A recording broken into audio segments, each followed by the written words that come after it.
Eh, pues solamente tengan en cuenta que pues solamente diferentes contextos de este siglo XX marcan en sí no solamente al hombre, sino también todas sus ramas de conocimiento, ¿sí? Pues obviamente también en un ámbito social, político y científico. ¿Listo? Pues empecemos. Obviamente, en el siglo XX, pues obviamente es un periodo histórico en el cual la ciencia alcanzó fronteras insospechadas.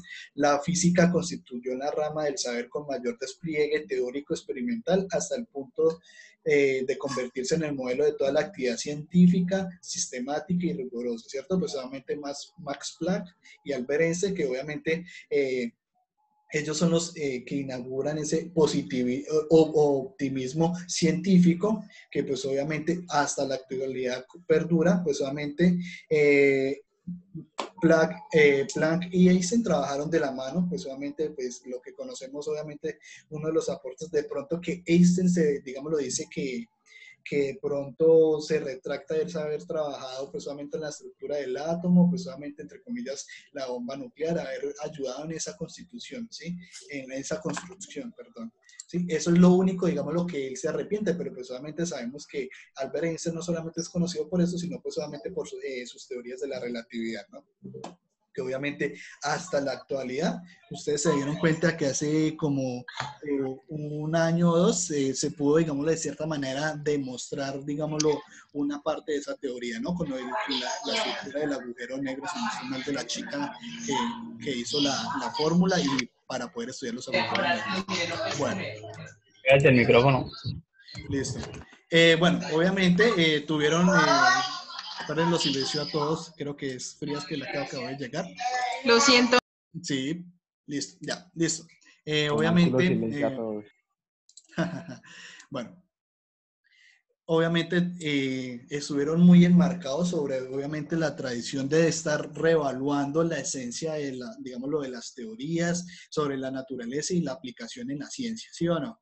Obviamente, desde la filosofía, algunas ideas para la comprensión del desarrollo científico, recibiendo desde los laboratorios más importantes experimentales para la renovación de muchos conceptos epistemológicos que no han sido, digámoslo, cuestionados hasta el momento, ¿sí? Ellos, digámoslo, de cierta manera, digámoslo, reestructuraron o reevaluaron todo lo que, digámoslo, veníamos de conocimiento científico, ¿sí? Pues solamente, y lo llevaron un poco más allá, pues solamente aplicándolo un poco más digámoslo, a más utilidad común o social que solamente, digámoslo, científico, ¿no? Porque precisamente desde el enmarco de este siglo XX ya se ve la ciencia como algo muy cotidiano en la vida del ser humano. ¿Listo? Bueno. Obviamente, pues no sé si ustedes, digámoslo, en el contexto de sociales alguna vez han escuchado el Círculo de Viena. ¿No? ¿Nunca han escuchado qué es el Círculo de Viena? Nada. María Paula, nada tampoco. ¿No? Bueno, el Círculo de Viena, pues digámoslo, surge como surgió la Escuela de Frankfurt, obviamente reuniéndose diferentes, no solamente filósofos, sino más en este sentido más científicos, ¿sí? Que obviamente en busca, digámoslo, de afianzar digámoslo, esa importancia de la ciencia, ¿sí? En el contexto social del ser humano y pues obviamente reestructurar y estar siempre vigilante de lo que nosotros vamos adquiriendo, ¿no? Porque pues obviamente hay que tener en cuenta que nosotros como seres humanos estamos en constante contacto con la adquisición de nuevo conocimiento, ¿cierto? Y pues obviamente tenemos que verificar de que ese conocimiento sea acertado o sea útil para nosotros, porque pues en ocasiones aprendemos o digámoslo, datos curiosos. Yo no sabía, como decía Rojas en la clase anterior, no sabía lo de Pizza Hut.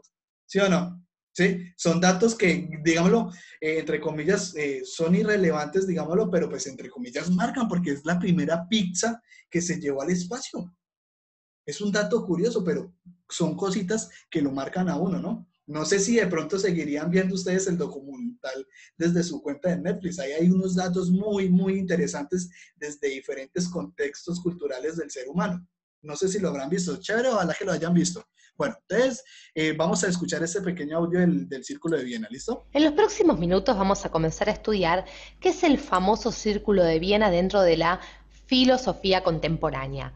Pero no perdamos tiempo. Les cuento que el Círculo de Viena es un grupo cerrado de filósofos y científicos. Entonces, grupo de científicos y filósofos movidos o animados por un mismo y único objetivo. Por un mismo, entonces, objetivo. ¿Cuál es este objetivo que tanto entusiasmaba a los integrantes del Círculo de Viena? Les cuento que era el de establecer,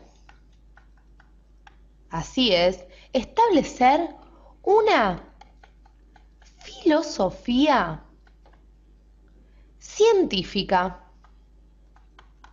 Así es, establecer para los integrantes del Círculo de Viena una filosofía científica era el objetivo principal. Y es más, les cuento que la teoría o la doctrina desarrollada dentro de este Círculo de Viena es considerada o es denominada como empirismo lógico, o también lo pueden encontrar como neopositivismo. Pero ¿qué les parece si en el presente video vamos haciendo una aproximación a este Círculo de Viena? Y para hacer una aproximación tenemos que ir a la historia, es decir, vamos a ver cómo o cuáles fueron los antecedentes de este Círculo de Viena. Entonces vamos a marcar aquí antecedentes del Círculo de Viena. Ya mismo les voy a nombrar a este señor que vemos aquí, a Ernest Mach. Pero antes de decirles quién fue Ernest Mach, nos vamos a ir a un año, nos vamos al año 1920, porque en 1920 ya existía en Viena una tradición, de alguna manera, que tenía una tradición filosófica que tenía un claro signo empirista. Y el precursor, y ahora sí, de esa línea era este señor que vemos aquí, este austríaco llamado Ernest Mach. Lo ubicamos entre los años 1838 y 1916. ¿Qué tenemos para decir con respecto a Ernest Mach? Les cuento que sostenía una postura fenomenista. ¿Qué queremos decir con esto? Él creía que la ciencia solo trata de fenómenos. La ciencia, entonces, solo trata de fenómenos, es decir, de los hechos tal como se nos manifiestan en la experiencia, es decir, de las apariencias, tal como se presentan en la experiencia. Y claro, de esto se desprende que toda pretensión de alcanzar una realidad más allá de la experiencia sería una pretensión metafísica para Ernest Mach, imposible de ser realizada. Inclusive la posición de Mach también, digamos, es considerada instrumentalista. Instrumentalista. ¿Por qué? Porque los estudiosos de él consideran que para él el fin de la ciencia era la economía del pensamiento. Es la economía, por decirlo de forma rápida, del pensamiento. Es decir, para que ustedes entiendan, enunciar leyes y teorías que ahorrarían muchas experiencias y mucho trabajo.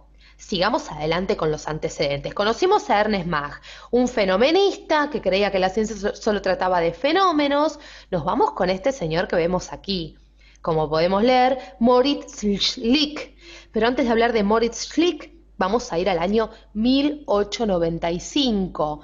¿A qué lugar nos vamos? A la Universidad de Viena, porque en ese año se crea en la Universidad de Viena la cátedra, pueden ir anotando, de Filosofía de las Ciencias Inductivas. Cátedra entonces de Filosofía de las Ciencias Inductivas. Y ahora sí nos vamos a Moritz. Schlick. ¿Por qué? Porque en el año 1922 será Moritz Schlick quien ocupe el mando de alguna manera de esta cátedra de las ciencias inductivas. Les cuento que Moritz Schlick nace en 1882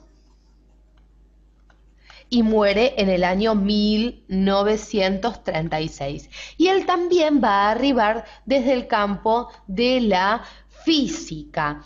Para Schlick vamos a hacer una breve mención a su pensamiento. Para Schlick, un enunciado no comprobable empíricamente es un enunciado sin sentido. Entonces, enunciado sin sentido es aquel, como decíamos, no comprobable empíricamente. Sigamos adelante. ¿Por qué? Porque, por ejemplo, él dice que un enunciado sin sentido es aquel no comprobable empíricamente y además puede ser también un enunciado mal construido, es decir, no es ni verdadero ni falso. Por ejemplo, si yo les digo el perro abajo, rojo, ellos, sin una oración así, una proposición de esa forma, no tiene sentido. Entonces, básicamente lo que quiero que les quede en claro, para que tengan una idea del pensamiento de Moritz Schlick, es que un enunciado para él sin sentido es aquel no comprobable empíricamente, es decir, un enunciado que esté mal construido. Sigamos adelante. ¿Por qué? Conocimos dos personajes antecedentes y hay algo a destacar. Moritz Schlick es considerado, y ahora sí nos metemos de lleno, el fundador del Círculo de Viena. Fundador entonces del Círculo de Viena, dato muy importante. Y ya que hablamos del Círculo de Viena, vayamos al próximo resumen. ¿Por qué? Porque ¿cómo podemos resumir el espíritu del Círculo de Viena? Bueno, hemos hecho este pequeño cuadrito, esta pequeña red. Por un lado, vamos a ver las características entonces. Podemos hablar de cientificismo dentro del Círculo de Viena, es decir, en el sentido, para que se den una idea, que los procedimientos de las ciencias experimentales son los únicos válidos. Entonces, procedimientos de las ciencias, como decíamos, experimentales,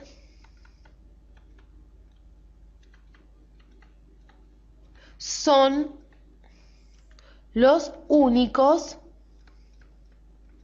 válidos. Pero sigamos adelante, porque también dentro del Círculo de Viena encontramos un notable empirismo, en el sentido que todo conocimiento científico ha de basarse en la experiencia. Todo conocimiento científico, entonces, se basa en la experiencia para los integrantes, entonces, del Círculo de Viena.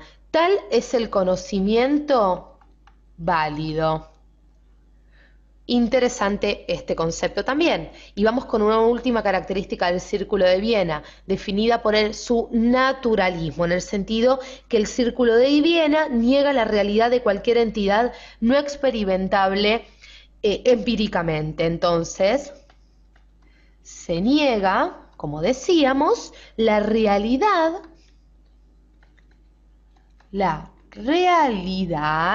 de cualquier ente, entonces, ente no experimentable empíricamente. Experimentable empíricamente. Muy bien, hemos recorrido las características principales del Círculo de Viena. Los invito a todos aquellos que estén interesados a seguir viendo nuestros videos. Si tienen dudas con respecto al Círculo de Viena, por supuesto, pueden resolver. Bueno, listo. María Paula, entonces, ¿en qué consiste el Círculo de Viena?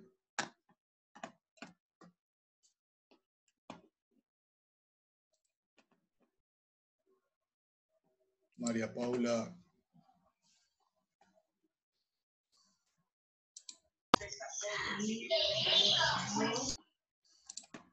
Que fue un organismo científico, Dios.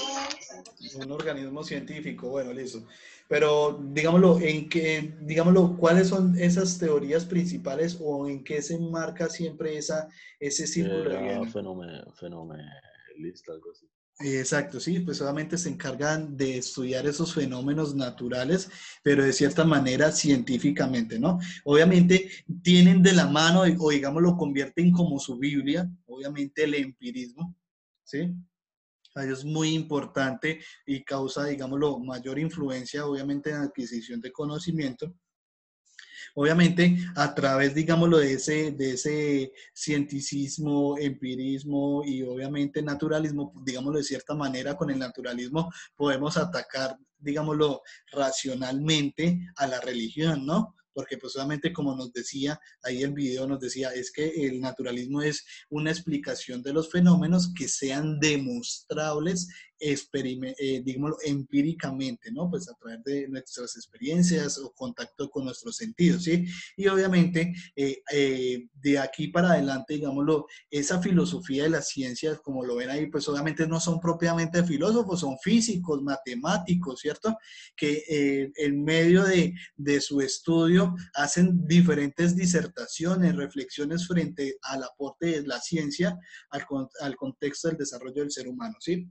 Obviamente, ahí pues solamente no hablaron totalmente de los integrantes del Círculo de Viena, solamente mostraron su origen y pues solamente cuáles son sus prácticas, digámoslo, más generales, ¿sí?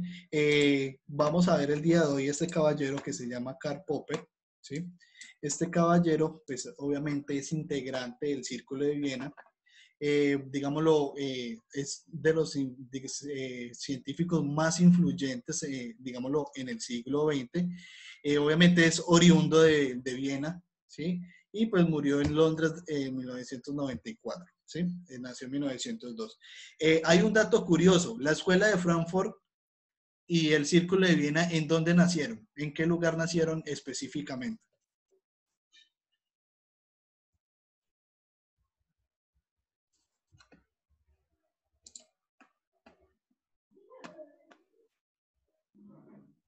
Y no me vayan a decir que la escuela de Frankfurt, no, Frankfurt, Alemania, no. ¿En qué sitio específicamente nació la escuela de Frankfurt? Que es muy importante hoy en día. ¿Puedes repetir la pregunta, profe? Digámoslo, ¿en qué sitio o en qué espacio nació la escuela de Frankfurt y el Círculo de Viena?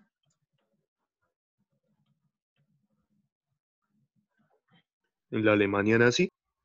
No, eso no es, bueno, pues obviamente pues, en ese periodo, sí, pero digámoslo específicamente, no es solamente que haya nacido en Frankfurt, en qué entidad o en qué, digámoslo, estado nació la escuela de Frankfurt y el Círculo de Viena. Y ahí en el video lo dijeron. Austria. No, En Viena. no, ustedes van a, es más, ustedes van a buscar ingresar a ese estado o a ese nuevo régimen, digámoslo así, de estudio. ¿Cómo se llama?